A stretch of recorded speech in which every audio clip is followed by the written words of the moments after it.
Hola, buenas tardes. Somos el grupo de Maquinaria Eléctrica 1. En esta ocasión les vamos a exponer nuestro caso de estudio. El caso de estudio está basado en el estudio de la INRUSH en un transformador monofásico. Este tema va a ser presentado por mi compañero Adrián Jiménez y mi persona, Marco Solán. Ya. Primero lo que les voy a presentar son las características del transformador monofásico. Ya, un transformador monofásico es una máquina esencial en la conversión de energía de un nivel de voltaje a otro. Eh, se lo clasifica por esto, principalmente por el voltaje que recibe y el voltaje que entrega. Es elevador si el transformador, el voltaje que recibe es menor al que entrega, y es reductor si el voltaje que recibe es mayor al que entrega. Bueno, el transformador es un componente clave en la distribución de energía. Y principalmente los transformadores se componen de vanado primario y secundario y del núcleo. La estructura del transformador. El núcleo del transformador respecto a la estructura del transformador tenemos dos partes, tanto los devanados, como les decía, y el núcleo. Ya, el núcleo del transformador está hecho de acero al silicio y es laminado y aislado por un material que llamamos carlite, para reducir las pérdidas por corrientes parásitas que suceden en él. El núcleo, la composición es que el núcleo soporta los dos devanados, el devanado primario y el devanado secundario, así como se puede ver en la imagen. El devanado primario se conecta a la fuente de alimentación y el devanado secundario es el que suministra la energía. La relación, como decía, la relación de tensión, N1 y N2 es la que determina si el transformador es elevador o es reductor. También cuando se aplica un voltaje al devanado primario, el funcionamiento es el siguiente. Cuando se aplica un voltaje al devanado primario, eh, este hace que en el núcleo hay un flujo magnético, el cual se comparte con el devanado secundario. Pero no todo el flujo llega hasta el devanado secundario. Hay parte de ese flujo que se dispersa. Vale la redundancia, se lo conoce como flujo de dispersión o flujo disperso. Esto también reduce la eficiencia del transformador, ¿no? Porque es una forma de pérdida. Eh, También en los devanados hay otras pérdidas, o sea, en los cables o en los conductores hay otras pérdidas que también se tienen que cuantificar. El flujo magnético mutuo, es el que induce el voltaje en el devanado secundario, según la ley de Faraday. El flujo de dispersión se desplaza por el aire, aquí como vemos en las imágenes, se desplaza por el aire, y también esas crean reactancias de dispersión que también se las modela. Aquí en la imagen podemos ver un transformador real. Ya, las pérdidas del transformador, las pérdidas del transformador que tenemos. Son dos tipos de pérdidas, uno en los devanados y el otro es en el núcleo. Ya. Las pérdidas pueden, como decía, clasificarse en pérdidas de vanados y de núcleos. Las pérdidas de los devanados están relacionadas con la resistencia de los conductores, y las pérdidas del núcleo están relacionadas con las propiedades magnéticas del material. Bueno, las pérdidas por resistencia en los devanados sucede porque en los devanados, ya sea el primario o el secundario, ocurre que cuando hay flujo de corriente, los electrones se chocan en este flujo de corriente, lo cual genera calentamiento en ellos. Esto también se lo conoce como pérdida de cobre, y esto también daña un poco el aislante que tiene cada uno de estos devanados, ¿no? Ya. Por otro lado, las pérdidas en el núcleo se dividen en dos componentes: las pérdidas por histéresis y las pérdidas por corrientes de Foucault. Las pérdidas por histéresis ocurren principalmente de acuerdo a la resistencia del material magnético del núcleo. Pues al ser magnetizado y desmagnetizado, los dominios magnéticos se orientan de distintas formas. Al ser magnetizado y desmagnetizado, pues estos se orientan, ¿no? Y como la onda de voltaje es sinusoidal, van cambiando la dirección, y al cambiar de la dirección no siempre vuelven a la misma posición original. Entonces ahí se produce un calentamiento y se producen las pérdidas por histéresis. Eso depende del material magnético que hay en el núcleo. Y luego las pérdidas por corrientes de Foucault son inducidas en el núcleo porque, como hay un campo magnético, produce un flujo y este flujo también a su vez en el núcleo produce unas corrientes que se llaman corrientes parásitas o corrientes de Foucault. Para evitar estas corrientes de Foucault o parásitas, lo que se hace es laminarlo, como les decía, y se lo aísla con un aislante que se llama carlite. Ya. Entonces, al laminarlo, esto se reduce el área de las corrientes y ya las corrientes van a ser más pequeñas, no van a ser tan grandes como al inicio. Luego, los fenómenos que ocurren en la corriente de Inrush. La corriente de Inrush es un fenómeno transitorio que ocurre cuando un transformador es energizado.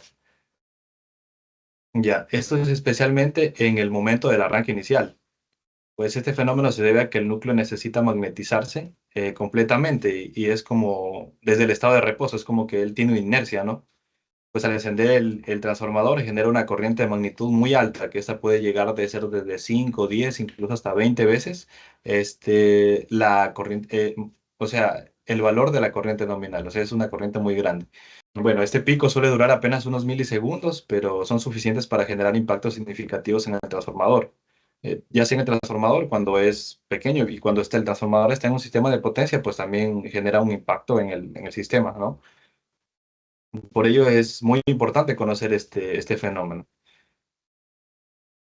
¿Qué sucede? Durante breves instantes el transformador puede saturarse, lo que significa que alcanza su capacidad máxima, ¿no?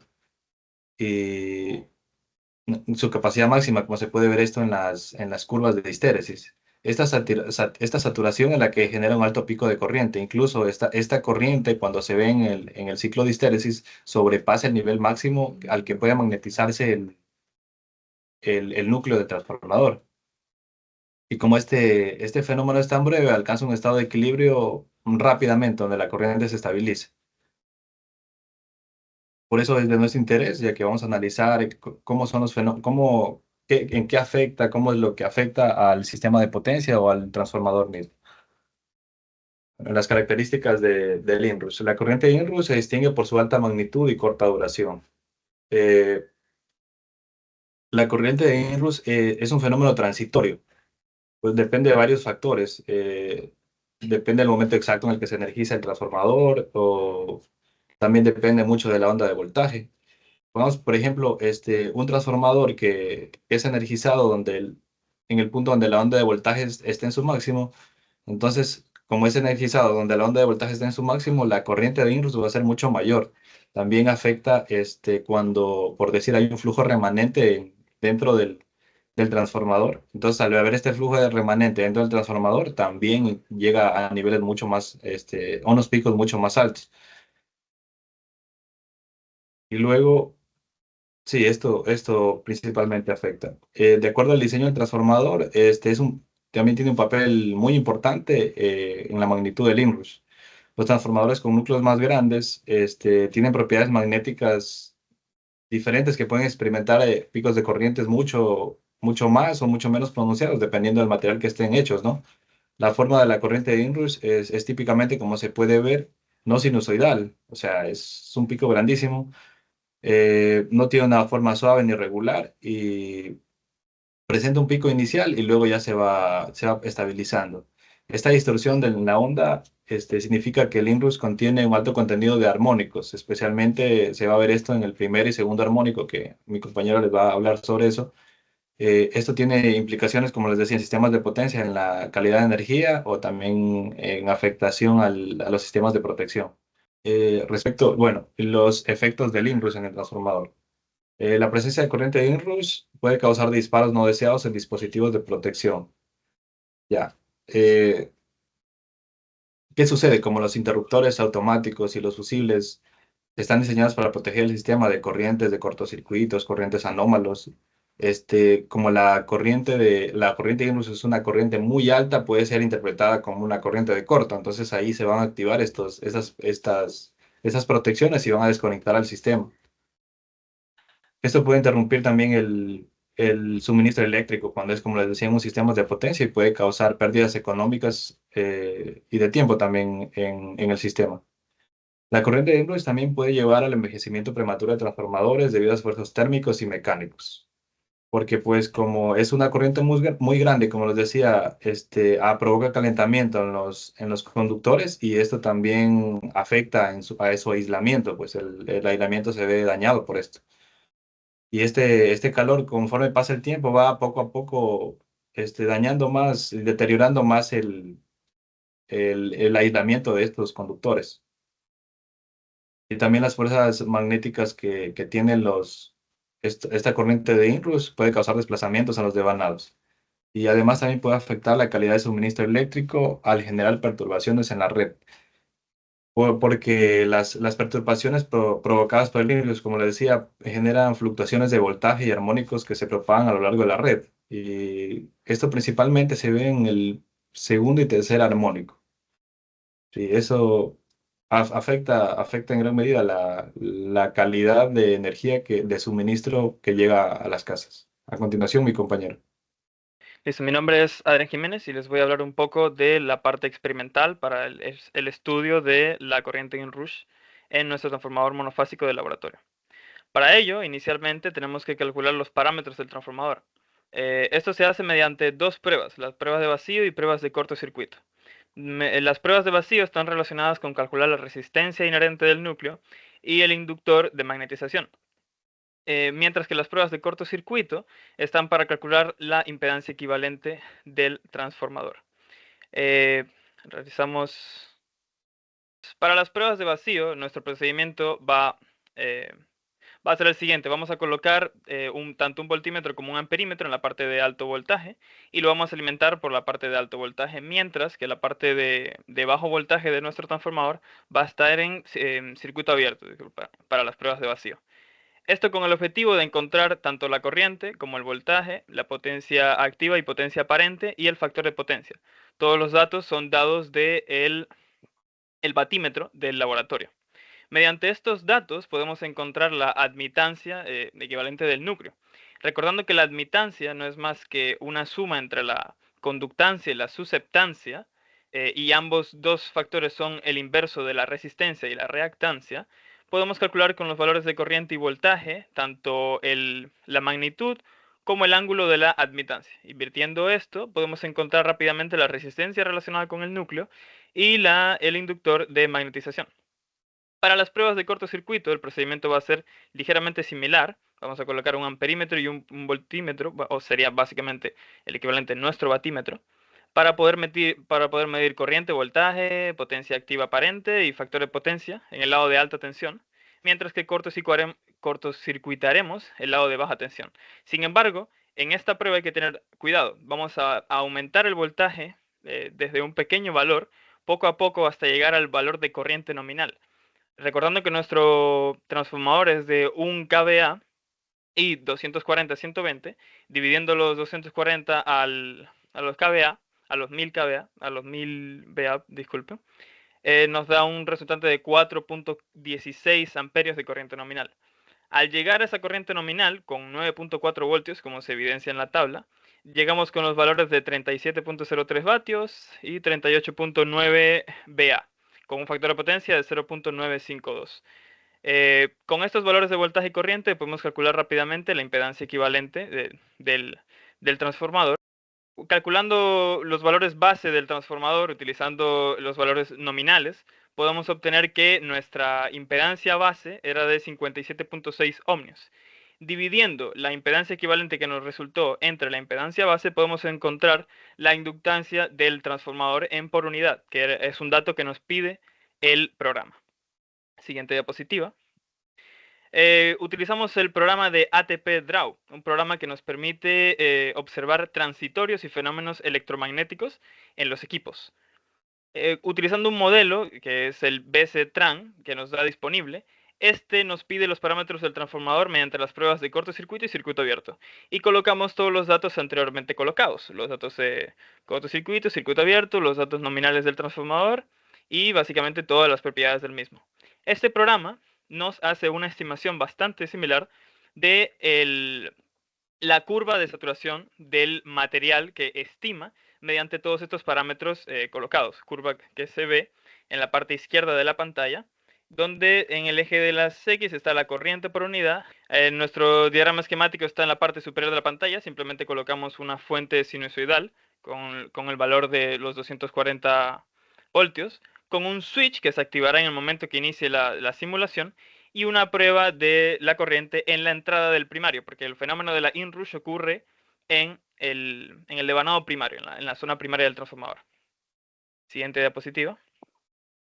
Como se puede observar, se obtuvo la siguiente gráfica de corriente de inrush con un valor de 55 amperios, que nos da un total de 13 veces la corriente nominal del sistema y un tiempo de estabilización de 425 milisegundos. Siguiente diapositiva. Como se pueden dar cuenta, este fenómeno transitorio, a pesar de que ocurre en una fracción de milisegundos, puede ser bastante problemático para dañar el sistema. Es por ello que se han creado varios métodos para la mitigación de la inrush. Entre ellos están simples métodos como un preencendido controlado, uso de resistencias de precarga, incluso también notando que la corriente de magnetización no es la misma corriente de cortocircuito, es debido a que en el análisis de armónicos las corrientes de magnetización están grandemente cargadas por segundos y terceros armónicos. Es por ello que, mediante el uso de controles diferenciales, se puede básicamente que no salte la protección o defender la protección en corrientes que tengan alto contenido de segundos armónicos. Sin embargo, este método se ha vuelto obsoleto a lo largo del tiempo porque los núcleos ferromagnéticos para los transformadores han aumentado en eficiencia. Al aumentar en eficiencia, estas corrientes de magnetización ya no tienen tanto contenido de segundos y terceros armónicos y por ende estas protecciones han quedado un poco obsoletas. Sin embargo, siguen habiendo muchos otros más métodos, como también una reducción en la tensión aplicada durante la iniciación, e inclusive últimamente se han hecho la utilización de redes neuronales o inteligencia artificial para poder determinar la diferencia entre la corriente de magnetización y las corrientes de cortocircuito para no saltar las protecciones antes de tiempo. Entonces, mediante todas estas pruebas pudimos resaltar que es cierto que la corriente de inrush puede alcanzar incluso hasta 13 veces en nuestro experimento la corriente nominal del sistema. Como conclusiones y recomendaciones, tenemos que la corriente de inrush es un fenómeno transitorio bastante común que debe ser gestionado adecuadamente mediante los distintos métodos mencionados anteriormente. Además, es importante siempre considerar este fenómeno a la hora de energizar transformadores en el diseño y protección de redes eléctricas. Y evidentemente, para hacer simulaciones y análisis detallados acerca de la inrush se puede hacer el uso del programa ATP Draw, el programa que utilizamos para las simulaciones. Estas son nuestras referencias y muchísimas gracias por escucharnos.